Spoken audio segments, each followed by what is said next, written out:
또 비유를 들어 이르시되 천국은 마치 사람이 자기 밭에 갖다 심은 겨자씨 한 알 같으니 이는 모든 씨보다 작은 것이로되 자란 후에는 풀보다 커서 나무가 되매 공중의 새들이 와서 그 가지에 깃들이느니라.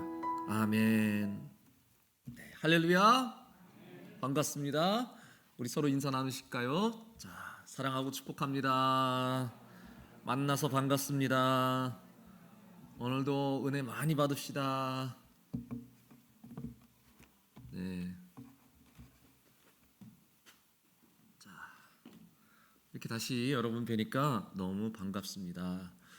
자, 오늘도 하나님 주시는 귀한 말씀으로 은혜 많이 받으시고 힘을 내시고 용기를 얻으시기를, 삶의 소망을 갖고 다시 시작하시기를 주님의 이름으로 간절히 소망합니다. 네. 오늘 작은 겨자씨의 비유에 이 귀한 말씀을 통해서 우리가 은혜 받는 그런 귀한 시간이 되기를 간절히 소망합니다. 오늘 말씀의 주제는 우리가 새롭게 시작하자, 바로 그것입니다. 새롭게 시작하자. 여러분, 비대면 예배로 벌써 8주째 우리가 드리고 있습니다. 그래서 많은 성도님들이 8주 동안, 거의 2달 동안 교회 오질 못하고 계신다는 뜻입니다. 2달 동안이나 교회를 올 수가 없다는 것은 참 어떻게 설명을 해야 됩니까? 이 그리스도의 몸이요, 우리의 영적인 본향인 교회를 한 주도 못 와도 우리가 정말 몸이 근질근질 거리는데 8주 동안을 오지 못했다는 것은 우리 참 기독교, 우리 굉장한 도전이고 사상 초유의 사태나 다름없습니다. 근데 단지 우리가 지금 예배를 드리느냐, 교회에서 드리느냐 못 드리느냐 이 문제가 아니라 지금 코로나 바이러스로 인해서 또 사회적인 어떤 따가운 시선 때문에 우리 교회가, 한국 교회가 굉장히 위축되어 버렸어요. 그렇지 않아요? 굉장히 위축되었습니다. 아주 작아졌어요. 네? 한때는 막 크게 부흥하고 사회적인 큰 영향력을 막 갖고 끼치고 있던 이 교회가 세상의 등대였고 빛과 소금이었고 구원의 방주 역할을 했던 이 정말 교회가 지금 너무나 초라해지고 작아지고 위축되어 버렸습니다. 교회가 이렇게 조용했던 적이 있었습니까? 교회가 이렇게 발걸음이 뜸했던 적이 있었습니까? 마치 정말 이렇게 교회가 세상에서 소외당하고 버림받은 그런 느낌도 들기도 합니다. 어쩌면 이제 곧 비대면 정책이 풀릴 거라는 또 기대감을 갖고 있지만, 그러나 풀린다고 해서 모든 문제가 다 해결되는 건 아니라고 봅니다. 중요한 건 지금 우리 교회 성도님들이, 저와 여러분이 교회를 향한, 앞으로의 비전을 향한 어떤 마음 자세를 우리가 가져야 되는 것인가, 이게 정말 중요하다고 할 수 있습니다. 그냥 이전에 하던 대로 그냥 계속 그렇게 하지, 지금 상황에서는 그게 안 될 수도 있어요. 지금은 오히려 교회가 다시 새롭게 출발한다는 믿음의 각오를 다져야 될 때라고 생각합니다. 그냥 잠깐 중단됐다가 다시 우리가 전에 하던 대로 그냥 다시 하면 되겠지가 아니라 완전히 새로 시작해야 되겠다는 그런 각오를 우리가 지금 다질 수 있어야 된다는 거예요. 근데 또 어떻게 다시 시작하나라는 걸 생각하면은 또 막 고민이 되고 걱정되고, 이걸 어떻게 하지? 참 많은 그런 고민과 신경이 쓰이지만, 그럼 어떻게 할까 하다가 하나님 말씀에서 우리가 지혜와 은혜를 구해보자. 목회자로서 저도 굉장히 마음이 많이 쓰이고 지금 걱정이 되고 여러 가지 고민이 되지만, 하나님 말씀 속에 어떤 해답이, 진리가 있겠지라고 말씀을 들여다봤을 때 이 말씀이 제 눈에 들어오더라고요. 바로 겨자씨에 대한 말씀. 참 중요한 말씀 아닙니까? 우리가 너무나 잘 알고 있는 너무나 중요한 그런 천국의 신비에 대한, 하나님 나라에 대한 그런 귀한 말씀인데, 잘 보면은 그 작은 겨자씨에 놀라운 생명력이 담겨 있습니다. 우리 겨자씨 하면은 아주 작은 그 씨앗을 우리가 생각하지 않습니까? 너무나 작은 크기의 그 작은 씨앗. 근데 작은 것에 초점을 맞추는 것도 중요하지만, 씨앗이라는 것 자체에 대해서도 우리가 좀 영적인 어떤 깨달음을 얻어야 되지 않을까 생각이 들어요. 씨앗이 무엇이냐? 씨앗의 역할이 무엇이냐? 씨앗을 통해 우리에게 주시려고 하는 그런 은혜와 영적 교훈이 무엇일까 한번 생각해 보게 되었습니다. 오늘 예수님의 유명한 겨자씨 비유에 대한 말씀을 통해서 우리가 다시 새 출발하는 새 희망을 갖는 그런 귀한 시간이 되기를 소망합니다. 자, 첫 번째, 작은 씨앗에서부터 시작됩니다. 고대 그리스 철학자들은 우주의 근원, 이 모든 세상 자연의 근원이 무엇인가에 대해서 많이 고민했습니다. 근원이 뭐냐? 이 모든 것을 구성하는 것, 근원이 되는 것은 무엇일까? 텔로스라는 유명한 철학자는 물이라 그랬고, 그렇죠. 물 중요하죠. 우리 신체도 물이 70%가 물이라고 하는데 물이 없으면 안 되겠죠. 또 어떤 철학자는 공기도 중요하고 또 흙이라고도 하고. 근데 한 철학자인 아낙사고라스는 우주의 으뜸가는 근원은 씨앗이다. 이런 얘기를 했어요. 이 씨앗이다. 우주의 근원은 씨앗이다. 매우 공감이 되는 그런 말인 것 같아요. 성경적으로도 매우 유사하고요. 오늘 말씀처럼 모든 생명의 자연의 근원은 씨앗이다. 그게 주님이 우리에게 말씀하시는 것 아닌가 생각이 듭니다. 이 씨앗은 정말 너무나 귀한 것이고 또 하나님이 우리에게 주신 귀한 선물이고요. 그 아주 작은 씨앗 안에 엄청나게 놀라운 생명력, 큰 우주가 그 안에 담겨 있습니다. 씨앗은 보통 크기가 매우 작습니다. 큰 씨앗은 별로 없죠. 다 크기가 굉장히 작아요. 종류마다 그 크기는 다 다르겠지만 어떤 씨앗들은 정말 말도 안 되게 너무나 작습니다. 수박, 큰 수박통, 수박은 그냥 크고 무거운데 말이죠. 그 안에 든 씨앗은 얼마나 작습니까? 그 작은 것이 그렇게 싹을 틔우고 그 큰 수박 덩어리를 막 만들어낸다는 것, 생각해 보면 참 놀랍고 신기하죠. 예수님이 여기서 예를 들으신 겨자씨는 정말 그야말로 우리 눈에 잘 보이지도 않을 정도로 너무나 작은 씨앗입니다. 아니 그 씨앗 안에 뭔가 들어갈 공간이라도 있는 건지, 그 작은 씨앗 안에 도대체 그 안에 뭐가 들어갈 수나 있을까? 너무 작잖아요. 근데 놀랍게도 그 씨앗을 땅에 심고 그러면 싹을 틔워서 나중에 그게 자라서 큰 나무가 되어서 새들이 그 가지에 깃들일 정도로 크게 성장을 한다는 것입니다. 그러니까 이게 작다고 우리가 결코 낙심하고 무시하면 안 된다는 거죠. 이렇게 작은 게 도대체 뭘 어떻게 할 수 있겠어 하지만 작다고 해서 우리가 희망을 버려서도 안 되는 것입니다. 씨앗은 어떤 의미입니까? 다시 시작하는 의미입니다. 다시 시작한다. 나무가 자라서 씨앗을 열매를 맺고 그 나무가 죽었을 때 그 씨앗만 남는데 그 씨앗이 다시 싹을 틔워서 또 나무가 자라게 되는, 다시 시작한다는 의미를 갖고 있어요. 그게 자연의 이치입니다. 솔직히 그 씨앗이 자라는 것, 그 과정, 그 성장, 그 크기 정말 말도 안 되는 일이죠. 그 작고 보잘것없는 것에서 어떻게 이렇게 엄청난 큰 일들이 일어날 수 있을까? 예수님께서는 씨앗을 심으면 30배, 60배, 100배의 결실을 크기로 그렇게 자라게 된다라고 우리에게 말씀하셨습니다. 그 작은 씨앗에서부터 30배, 60배, 100배로 커진다는 것, 이 세상에 무슨 질량 보존의 법칙으로 그렇게 운영된다고 하지만 씨앗을 볼 때는 진짜 놀라운 성장, 놀라운 번성을 우리가 바라볼 수 있습니다. 그리고 안 될 것 같지만 그 작은 것에서부터 그렇게 놀라운 것이 이루어질 수 있다는 것, 그 가능성을 우리는 또 믿고 바라봐야 될 것이죠. 새로 시작하는 것, 우리는 이 씨앗으로부터 하나님이 우리에게 주시는 이 지혜와 교훈을, 그리고 또 지금 너무 작아지고 위축되었지만은 이 작은 씨앗에서부터 우리는 다시 새롭게 출발할 수 있다는 주님의 격려의 메시지를 우리가 들을 수 있어야 됩니다. 우리의 지금 교회와 우리의 신앙이 너무 지금 작아지고 위축되어서 아주 겨자씨만큼 작아지고 말았습니다.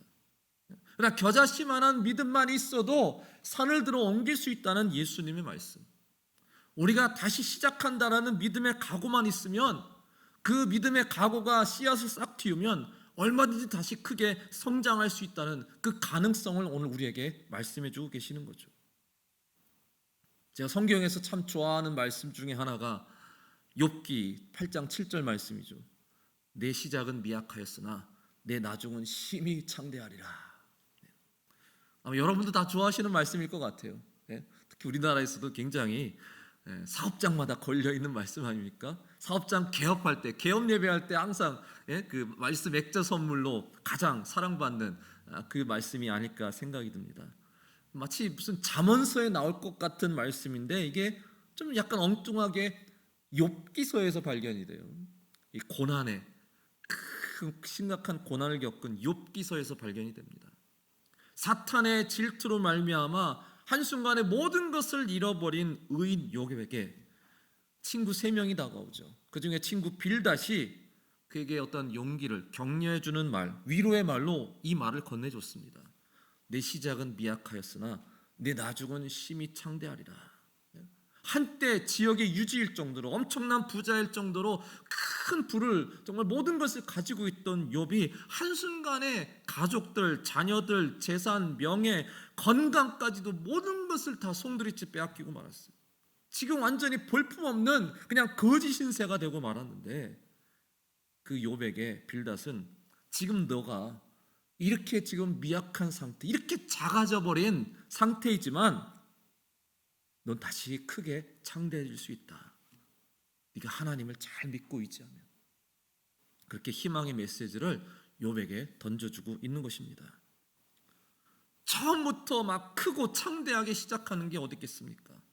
다 작고 볼품없는 것에서부터 우리가 시작하게 되는 것이죠. 커피를 제가 좋아하는데 스타벅스, 뭐 어디 가든 스타벅스 카페가 막 여기저기 막 열리잖아요. 우리나라 지금 뭐 휩쓸고 있는 이 스타벅스는 아시겠지만 미국에서 시작되었고 1971년에 미국 시애틀에서 작은 커피 원두를 파는 소매점으로 시작됐다고 합니다. 근데 그 창업주가 1983년쯤에 이태리를 여행을 갔었대요. 이태리를 갔는데 사람들이 막 바에서 에스프레소 커피를 마시며 그렇게 즐겁게 수다 떠는 모습을 보고 커피를 저렇게도 마실 수 있구나, 저렇게 서로 즐기면서 대화를 하면서 마실 수도 있구나, 그 광경을 보고 너무 감탄을 했대요. 우리 미국에는 그런 게 하나도 없는데 그냥 가정에서 그냥 커피 원두 사고 가정에서 그냥 내려 마시는 그거밖에 없는데 어떻게 저렇게 막 그 모인 장소에서 저렇게 즐겁게 커피를 마시며 수다를 떨지. 그걸 갖고 감명을 받아서 미국에 돌아와 가지고선 그 소매점을 그냥 카페로 만들어 버린 거예요. 처음 카페가 시작됐대요.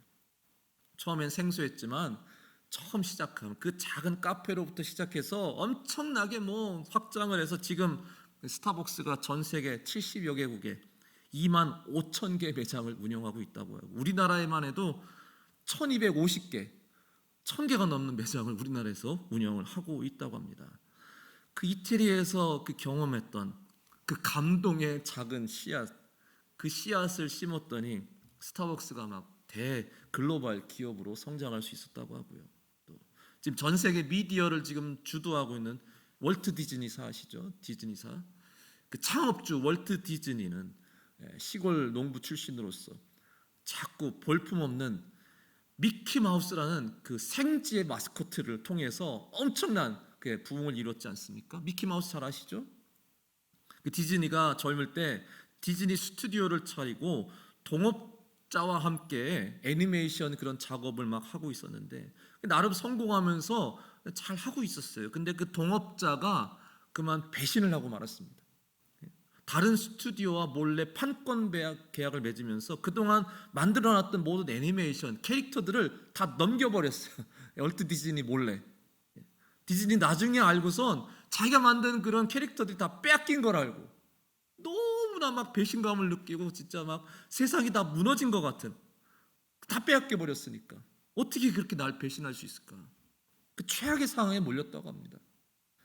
가난해지고 다 빼앗기고 또 배고프고 또 대공황 시대였기 때문에 뭐 너무나 초라해져 버린 디즈니가 그 음침한 그 지하 작업장에서 어떻게 해야 될까 고민하다가 그 작업장에 돌아다니는 생쥐들을 보고선 거기서 영감을 얻어서 미키마우스라는 새로운 캐릭터를 탄생하게 되었다고 해요.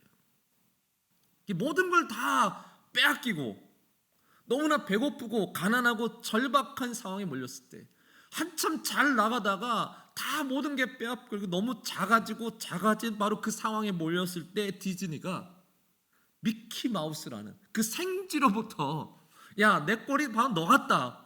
너 초라한 너 생쥐와 같은 게 바로 내 꼴이다. 그런 생각에서 그 미키 마우스를 그가 창작을 했는데 그게 엄청난 히트를 치면서 디즈니 월드라는 세계적인 기업을 이룰 수가 있었다는 것입니다. 다시 시작한다는 것에 우리가 두려움을 갖지 말고 용기를 얻을 수 있어야 돼요. 우리 기독교도 처음에는 작은 12명, 11명의 모임으로부터 시작됐죠.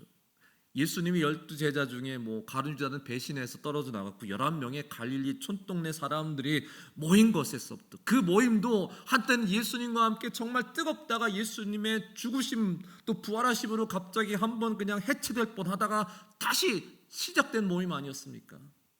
그 다시 시작된 모임이 점점 부흥하면서 지금은 전 세계에 엄청난 기독교와 교회 부흥을 이룰 수 있는 그 작은 모임, 거기서부터 시작되었다는 것이죠.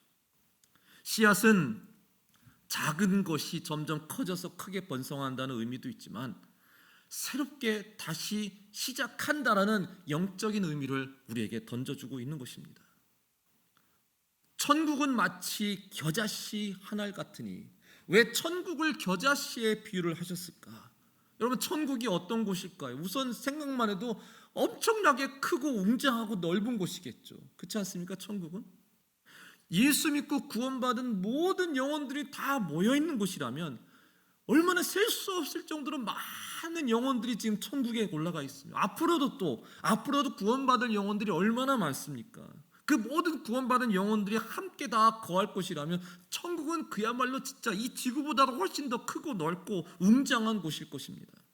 하나님, 거룩하신 하나님이 계신 곳, 그것은 아름답고 영광스럽고 너무나 크고 장대한 곳일 텐데, 근데 예수님께서는 천국도 그 겨자씨, 작은 겨자씨로부터 시작됐다, 그렇게 말씀하십니다. 천국은 사실 어떤 공간 개념을 여기서 말씀하시는 게 아니고 영적인 의미로는 예수님 자신을 의미하시는 거예요. 천국은 어디입니까? 예수님이 계시는 곳이 바로 천국입니다. 이 땅에 오신 예수님이 걸어 다니시는 곳, 예수님이 계신 곳이 바로 진정한 천국이에요. 예수님과 함께하는 삶, 예수님과 동행하는 삶이 우리에게는 바로 천국의 삶이라고 할 수 있습니다. 예수님이 이 땅에 오실 때 어떤 모습으로 오셨죠? 아주 영광스럽고 아주 늠름한 멋진 막 하나님의 그런 모습으로 이 땅에 내려오셨습니까? 아니요. 너무나 작고 연약한 인간의 아기로 태어나셨습니다. 다시 태어난다는 게 뭐예요? 다시 새롭게 시작한다는 의미 아닙니까? 하나님은 원래 태어나시지도 않고 그렇잖아요. 하나님은 태어나시지 않는 분이에요. 그냥 원래부터 존재하고 계셨던 그런 하나님이셨어요. 근데 하나님이 자기의 모든 영광과 지위와 권세를 다 내려놓고 이 땅에서 인간 아기로 다시 태어나시겠다. 말이 안 되죠. 상상이 안 되죠. 다시 시작하시겠다는 거예요. 다 내려놓고. 저와 여러분도 나이를 먹다 보면 가끔씩 다시 젊은 시절로 돌아갔으면 좋겠다, 막 이런 그런 어떤 생각이 여러분들 많이 있겠지만, 그러나 아기로 다시 태어났으면 좋겠다 이런 생각 갖는 분은 없지 않습니까? 그렇죠? 나 아기로 다시 태어났으면 좋겠어. 다시 엄마 뱃속에서 다시 태어났으면 좋겠어. 그런 생각을 갖는 분은 없을 것 같아요. 근데 예수님은 다시 태어나셨어요. 다시 시작하셨어요. 마극간 구유에서 태어나신 그 작은 아기 예수는 점점점 성장하고 자라면서 결국 우리 인류를 구원할 구세주 메시아가 되셨습니다. 하나님께서 처녀 마리아의 뱃속에 작은 그 구원의 씨앗을 심어 놓으신 것입니다. 처음부터 예수님이 멋진 늠름한 그런 하나님의 모습으로 구름 타고 내려오셨다면 어쩌면 이 땅의 구원 사역이 훨씬 더 수월하고 편했을지도 모릅니다. 그러나 그렇게 하지 않으시고 다시 시작하겠다. 다시 시작하겠다는 방법을 택하셨어요. 처음부터 다시 아주 제일 작고 연약한 상태로부터 다시 시작하시겠다.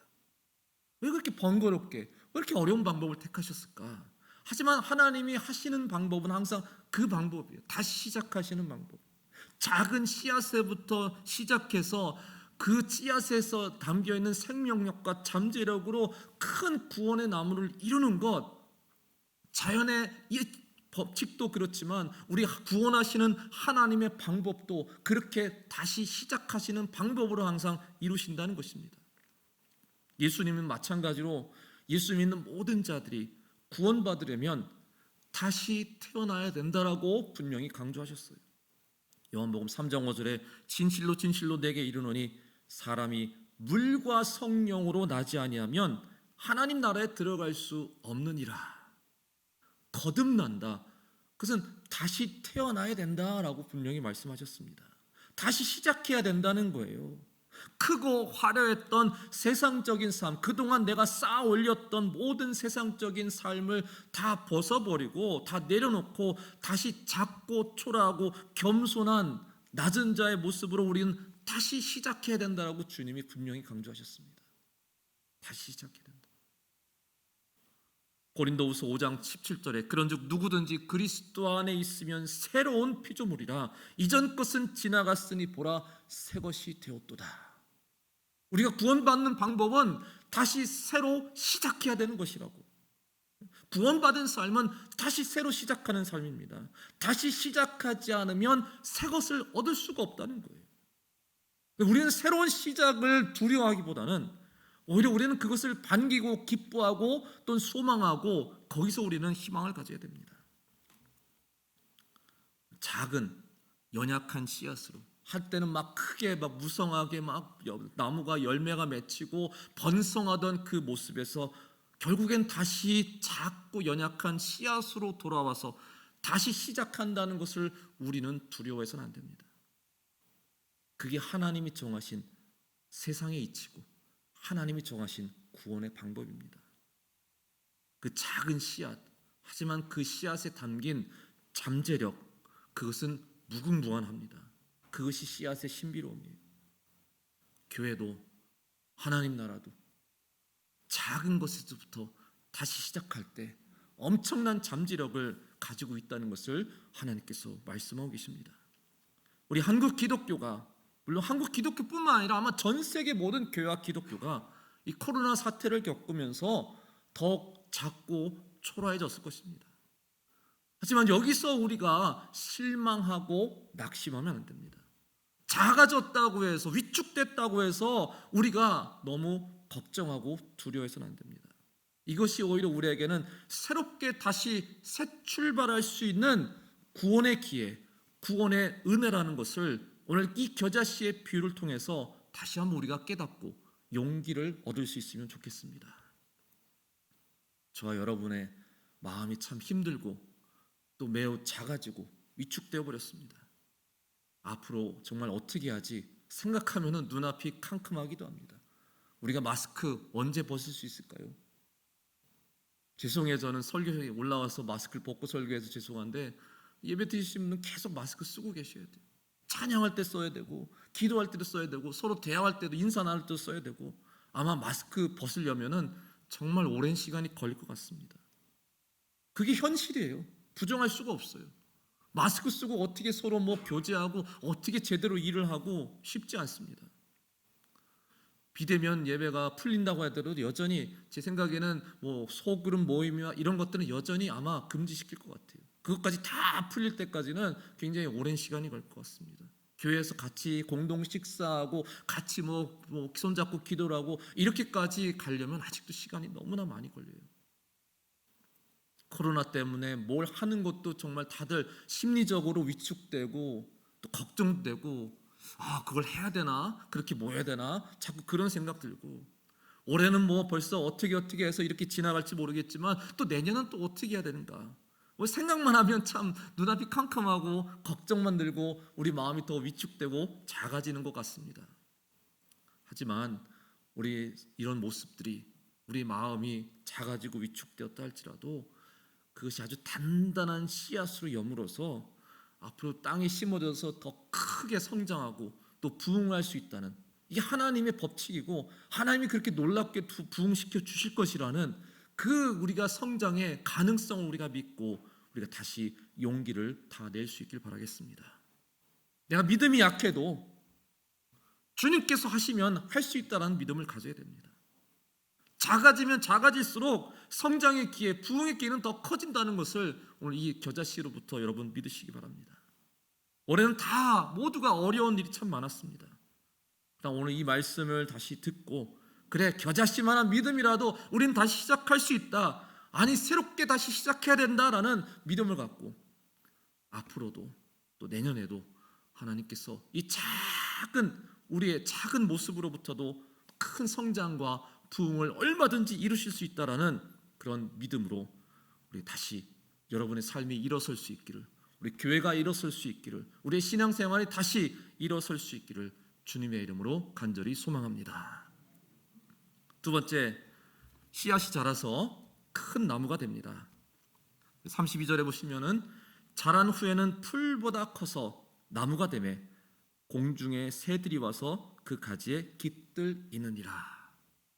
겨자씨의 첫 번째 특징은 작다라고 본다면, 또 두 번째 특징은 그 작은 게 크게 자라서 큰 나무가 된다는 겁니다. 큰 나무로 성장하게 되는데 그 나무가 어떤 역할을 해요? 공중의 새들이 와서 그 가지에 깃들이게 된다, 이렇게 주님이 설명해 주십니다. 우선 씨앗은 저절로 자라진 않습니다. 씨앗은 좋은 땅에 심어야 잘 자랍니다. 본문 바로 직전의 말씀은 바로 씨 뿌리는 비유였습니다. 길밭에, 돌밭에, 가시밭에, 안 좋은 땅에 뿌려진 씨앗은 잘 자라지 못하지만 좋은 땅에 뿌려진 씨는 잘 자라서 30배, 60배, 100배 결실을 맺는다고 주님이 말씀하셨죠. 좋은 땅에 심어져야 되는데 그 영적인 의미는 하나님의 좋은 말씀으로 우리가 좋은 영적인 영양분을 잘 공급받으면 우리의 믿음의 씨앗이, 우리의 소망의 씨앗이 점점점 더 크게 자라게 될 것이라는 말씀입니다. 우리가 지금 비대면 정책으로 인해서 어떤 교회와 성도들과 단절이 되고 끊어져 있고 참 어려운 상황을 우리가 맞이하고 있지만, 그래도 우리가 꼭 붙잡고 있어야 되는 것, 그것은 뭐라고 했습니까? 예수님의 말씀이라고 했습니다. 말씀 우리가 꼭 붙잡고 살아야 돼요. 그렇죠, 여러분? 말씀만 붙잡고 살아야 돼요. 네. 말씀만 붙잡으면은 무슨 일이 생겨도 우리의 믿음이 결코 흔들리지 않을 것입니다. 말씀의 영적 영양분을 계속 공급받으면, 그래서 인터넷 실시간 예배라도 우리가 꾸준히 드려야 되는 것은 그 말씀을 우리가 영적인 영양분을 공급받아야지, 그래 영적인 갈급함을 해소할 수 있는 거예요. 빈곤함에서 우리가 벗어나야 됩니다. 그래야만 우리의 믿음의 씨앗이 계속 자랄 수 있는 것이죠. 고린도전서 3장 7절에 보시면 그런즉 심는 이나 물주는 이는 아무것도 아니로되 오직 자라게 하시는 이는 하나님뿐이니라. 아멘. 씨앗을 심는 것은 농부의 할 일이지만 그 씨앗이 자라고 성장하는 것은 하나님이 하시는 일이에요. 물을 주고 거름을 주고 우리가 어떤 방법을 다 사용할 수 있지만 그래도 결국 그 식물의 성장은 하나님께서 주도하시는 겁니다. 하나님께서 허락하시면 씨앗이 자라고, 허락하지 않으시면 아무리 물을 줘도, 아무리 좋은 영양분을 줘도 그 씨앗은 자라지 못해요. 그것은 하나님의 영역이에요. 우리가 할 수 없는 거라면 그럼 우리는 어떻게 합니까? 하나님만 바라보고 하나님께 기도해야 되는 겁니다. 하나님께 기도해야만 이 씨앗이 싹을 트고 자라고 성장할 수 있는 것이죠. 우리가 할 수 없는 일을 우리가 하려고 아무리 애써봐야 안 되는 거는 하나님께 맡기고 하나님께 기도해야 되는 거예요. 이 어려운 상황 우리가 어떻게 극복하는가? 우리 힘으로 안 될 때는 정말 하나님만 바라보고 기도해야 되는 거예요. 그래야만 이 씨앗이 싹을 틔우고 열매를 맺을 수가 있겠죠. 계속해서 우리가 하나님의 말씀과 또 기도 안에서 우리가 믿음의 소망을 가진다면 반드시 우리 안에 있는 작은 그 겨자씨만한 믿음의 씨앗이 점점점 자라서 30배, 60배, 100배 부흥과 결실을 맺게 될 줄로 믿습니다. 씨앗은 또 단단한 껍질로 둘러싸여져 있잖아요. 그 껍질은 그 안에 있는 생명력을 보호하기 위한 역할을 하지만 결국 그 껍질이 깨져야만 식물이 싹을 틔우고 자랄 수 있게 됩니다. 단단한 나의 자아가 깨져야만, 나의 껍질이 깨져야만 내 안에 있는 생명력이 싹을 틔울 수 있고 자라고 성장할 수 있게 되는 것이죠. 씨앗의 성장의 조건은 그래서 세 가지.